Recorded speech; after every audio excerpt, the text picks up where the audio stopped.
So tonight I'm in Psalm 102.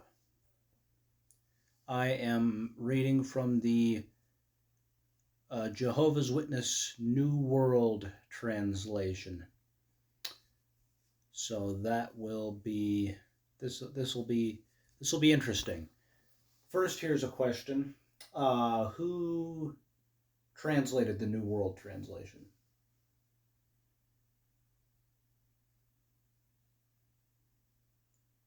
Who translated it? I don't know, and I think there is somebody that does know. I think that's a study. Maybe I'll get to it some other time. But who translated it? They don't know. They don't know. You can ask them. They say, well, it's so no one takes credit for it. No one takes credit for it. No one takes credit, for the translation. So we don't know who translated it. You know, that doesn't even work. I mean, what do you have, teachers in your church, and it's like, oh, look, here's my teacher. We don't, nobody knows his name because we don't want him taking credit for it. That's not how that works. That's not how that works. Do you really think, people are gonna take credit for it, and that's what you care about? That's not what you. That's not what they care about. That's not what you care about. It's not who's gonna take credit for it. Nobody cares who translated the NIV. I don't know who translated, New King James. I don't know who translated the King James, the one I use generally. I don't have a clue because nobody cares who translates it. Why is Russell Nelson? Why do we know who he is? Why isn't he kept private? Because you don't want people taking the credit. You see what I'm saying? You doesn't really work like that. It's not translated. They don't let you know because the translations are wrong. The translations are wrong. It's a corrupting, it's a twisting, and they don't want people knowing so they can look at that. But that's a whole nother thing. I'm in Psalm 102 right now. I'm taking a look at that.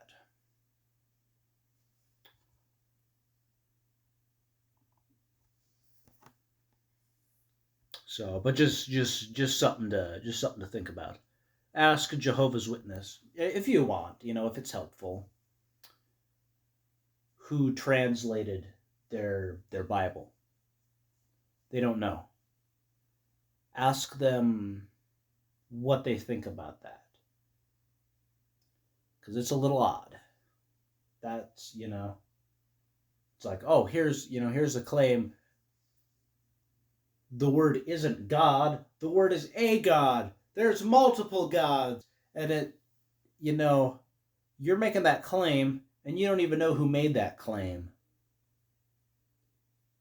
It's like I have a book here. I don't have a book here, but like if I had a book here where it's like, oh, here in the Bible, there's a thing where it's like Jesus, he killed the little children, suffered the little children or something. You're like, what? Who said that? It's like, oh, he doesn't want to take credit for it. It doesn't automatically mean they're wrong, but it's just something to think about. Yeah. Anyway, so they the original Bible, we showed in John how pretty clearly the Bible teaches, in the Gospel of John. There, by the way, interestingly enough, in like Mark and the other Gospels teaches the same thing. Do we find Jesus himself claiming to be God? I don't think so. But I mean, who really cares? Is only what Jesus said in the inspired word of God?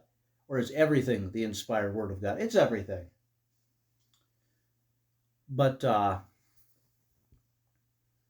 But yeah, but here's something I'm going to show you where, the New World Translation, John 1 1, the word was a God. Jesus is not God. Jesus is a God.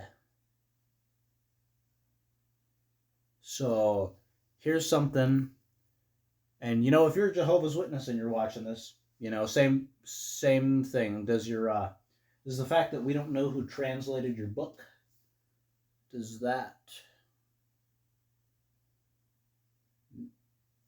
not bother you? That's yeah. That's something to think about.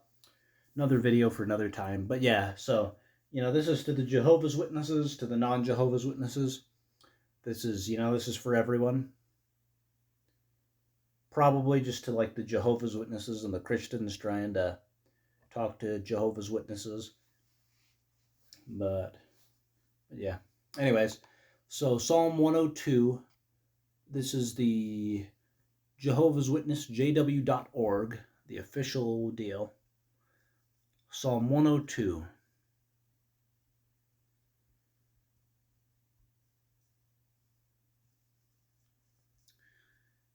I'll start at verse 24. I said, "Oh my God, do not do away with me in the middle of my life, you whose years span all generations.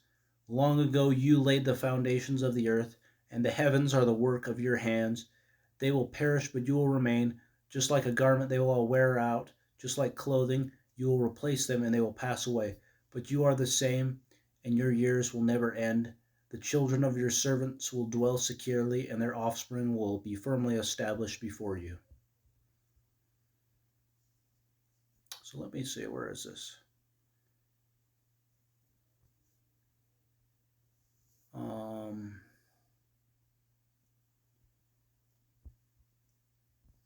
I think that's the right thing. So now to Hebrews 1. Here we are. I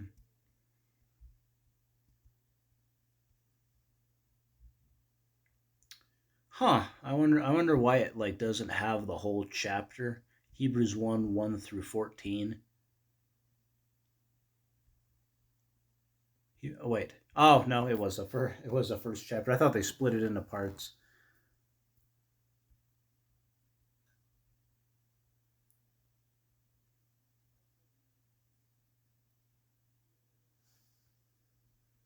So let me see. Is there a footnote? There's not. I'll read it and then I'll find that our article. This is still very kind of on the spot, not really scripted. Hebrews 1. Where should I start? Verse 8. But about the Son, he says, "God is your throne forever and ever, and the scepter of your kingdom is a scepter of uprightness. You loved righteousness, and you hated lawlessness. That is why God, your God, anointed you with the oil exaltation more than your companions. And at the beginning, O Lord, you laid the foundations of the earth, and the heavens are the work of your hands. They will perish, but you will remain, and just like a garment, they will all wear out."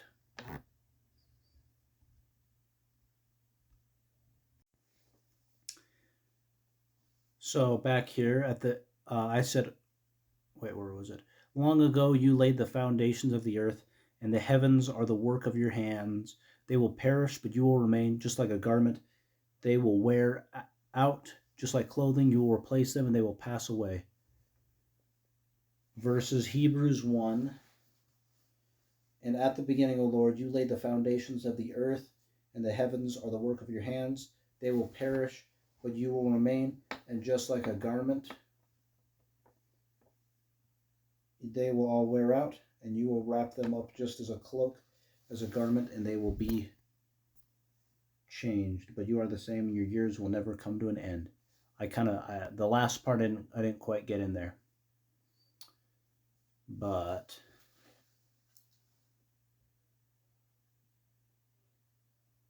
where was I? Yeah, but you get the general idea. Do you notice a similarity? It's like, or why don't I flip back to Hebrews 1 so we can see that? I'm just flipping back between these two. So you see in verse 10 there, who is he? Who is the writer, the inspired writer of Hebrews quoting? Or where is he quoting? Take a look at the quotation and take a look at Psalm 102. It's not word for word because there's at the beginning, O Lord. But other than that, yeah, it's like word for word quotation of Psalm 102. You see the similarities? So, verse 8, but about the Son, he says, God is your throne. He's talking about the Son forever and ever, and the scepter of your kingdom is a scepter of uprightness. You love righteousness and you hate lawlessness.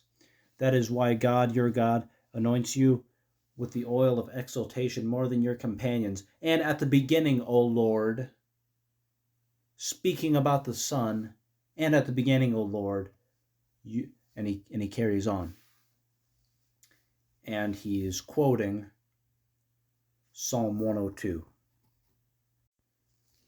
So I have right here, and if you don't believe me, you can request one of these Bibles from the Jehovah's Witnesses. You can go on jw.org. I have Psalm 102, and on one of their study notes, it's for the second column, one of the footnotes, the references for the second column is this is Psalm 102. It's the last couple verses. Wait a minute. Oh, never mind.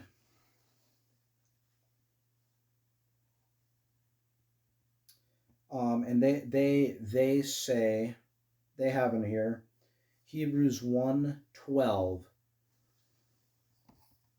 as a reference. Oh, I didn't even realize I was still at Psalm 102. They have a reference from verse 25. Wait, where am I even? Getting mixed up. Verse 12. They have a reference to it. They show that this is talking about that because they make a reference. It's like this is quoted. The footnote implies that it's quoted, not word for word. By the way, they didn't do that as much back in the day. They didn't word for word quote as much. They more wanted the gist. And this is incredibly, I don't know what else this could be quoting. It's a real big stretch to say it's not quoting that, especially when your own sources say Hebrews 1:12 here, as though it's a reference, as though it's quoting that, as though it's alluding to the same thing, according to your sources. So the question is, for Jehovah's Witnesses, who is this talking about? Who's Psalm 102 talking about? Long ago you laid the foundations of the earth, and the heavens are the work of your hands. Verse 24 said, "O my God, do not do away with me in the middle of my life, you whose years span all generations. Long ago you laid the foundations of the earth." Or actually, I'll start at, why don't I pull that up anyway? Verse 22 of Psalm 102. When the peoples and kingdoms gather together to serve Jehovah, the big J name that they use for God, he prematurely robbed me of my strength. He cut short my days. I said, "Oh my God, do not do away with me in the middle of my life, you whose years span all generations. Long ago you laid the foundations of the earth, and the heavens are the work of your hands, and they will perish, but you will remain. Just like a garment, they will all wear out," so on and so forth. So Psalm 102 is clearly talking about Jehovah, right? But you go over to Hebrews 1 and you see verse 10, and at the beginning, O Lord, you laid the foundations of the earth, and the heavens are the works of your hand. They will perish, but you will remain, and just like a garment, they will all wear out. And you will wrap them up just as a cloak, as a garment, and they will be changed, but you are the same, and your your years will never come to an end.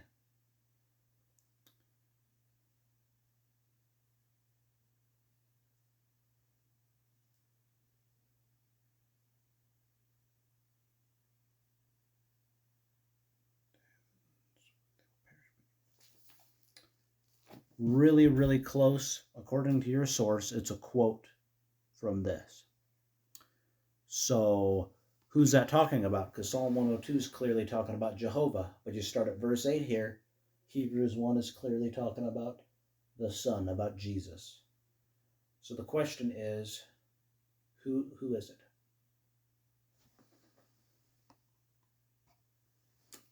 Who's it talking about?